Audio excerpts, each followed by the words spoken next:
મારા લોકસભા ક્ષેત્રના પ્રવાસ દરમિયાન ગેડ વિસ્તારની અંદર દર વર્ષે ચોમાસાની અંદર પાણી ભરાઈ જવાથી કિસાનોને નુકસાન થઈ રહ્યું છે.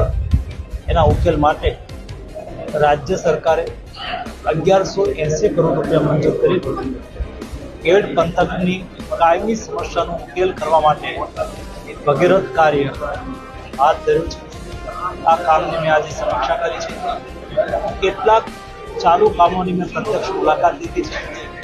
ઉચ્ચ અધિકારીઓ સાથે રિવ્યુ પણ કર્યો છે.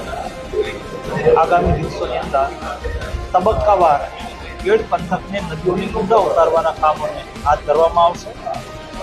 5 વર્ષના અંતે સમગ્ર વિસ્તારની અંદર પાણી ભરાવાથી કિસાનોના પાકને થતા નુકસાનમાંથી મુક્તિ મળશે. આ કામ માટે હું રાજ્યના મુખ્યમંત્રી આદરણીય ભૂપેન્દ્રભાઈને અભિનંદન પાઠવું છું.